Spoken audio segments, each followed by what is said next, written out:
எதுக்காக எதிர்க்கிறான்? நம்ம கையில வச்சிருக்கிற ஒரு பொக்கிஷத்திற்காக எதிர்க்கிறார்கள். குர்ஆனுக்காக எதிர்க்கப்படுகிறோம்.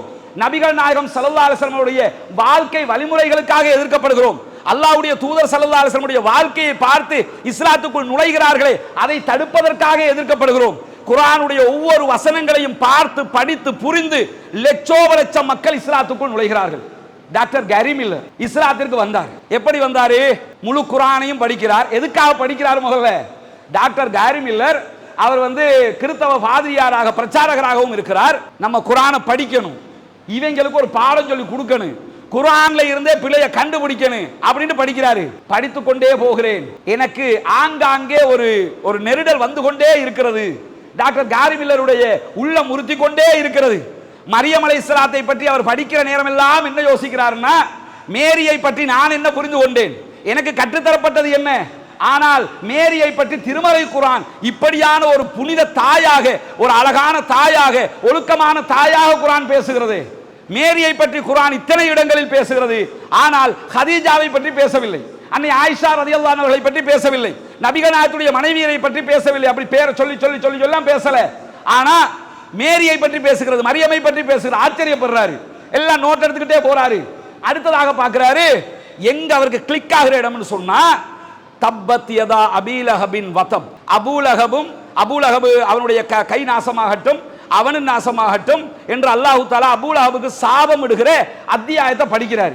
நம்மளும் ஒவ்வொரு நாளும் படிக்கிறோம். மௌலவி தொழுகை நடத்தும் போது ஓதுவாரு, கேட்கிறோம். நம்ம அத்தனை பேரும் யோசிக்காத ஒரு கோணத்தில் அவர் யோசிக்கிறார். எப்படி யோசிக்கிறாரு? அபூலஹப் யாருன்னு தேடுறாரு. அபூலஹப் யாரு? ரசூலுல்லாஹ் இஸ்லாமிய பிரச்சாரம் செய்யும் போது இஸ்லாம் பொய் என்று மக்கள்கிட்ட கொண்டு போய் சேர்க்கிறதுக்காக துடிச்ச ஒரு ஆளு அபூலஹப். அந்த அபூலஹப் நாசமா போகட்டும்னு குர்ஆன் சொல்லுதுன்னா அவன் இஸ்லாத்துக்கு வரமாட்டான்னு அர்த்தம். லாஜிக் என்னங்க அதுல? அவன் இஸ்லாத்துக்கு வரமாட்டான் அதுதானே சொல்லப்படுது. அப்ப இவர் பார்க்கிறாரு, இதுக்கு இந்த வசனம் இறங்கியதற்கு பிறகு கிட்டத்தட்ட 10 ஆண்டுகள் அபூலஹப் உயிரோடு இருந்திருக்கிறார். 10 ஆண்டுகள் அபூலஹப் இந்த செய்திகளை எதிர்த்து இருக்கிறார். அபூலஹப் இந்த இஸ்லாத்தை பொய்ப்பிக்கணும்னா ஒரே ஒரு வேலை செஞ்சிருக்கலாம், அவ்வளவு கஷ்டப்பட்டிருக்கவே தேவையில்லை. என்ன செஞ்சிருக்கலாம்? உடனே நான் இஸ்லாத்தை ஏத்துக்கிறேன், முகமது நபியுடைய கொள்கையை ஏத்துக்கிறேன் பொய்யாக சொல்லி இருந்தால் கூட அபூலஹப் இஸ்லாத்துக்கு வர மாட்டார், நாசமா போகணும் என்று குர்ஆன் சொல்லுது. அந்த அவர் இஸ்லாத்துக்கு வந்துட்டார்ல, நேருக்கு நேர் முரண்பாடாகி இருக்கும் குர்ஆன். ஆனா 10 ஆண்டுகள் அதற்கு பின்னால் இருந்தவனுக்கு ஒரு சின்ன சிந்தனை கூட வரல, நம்ம ஏன் இப்படி பண்ணக்கூடாது, நம்ம இப்படி பண்ணினா இஸ்லாம் பொய்ப்பிக்கப்பட்டுமே, அப்படி அவர் யோசிக்கலையே என்பதை புரிந்த டாக்டர் கேரி மில்லர் பின் நாட்களில் இஸ்லாத்தை ஏற்றுக்கொண்டு பைபிளும் குர்ஆனும் என்கிற பெயர்ல ஆங்கிலத்தில் புத்தகமே வெளியிட்டார். இஸ்லாத்தின் மிகச்சிறந்த பிரச்சாரகர்கள் ஒருவராக செயல்பட்டார்.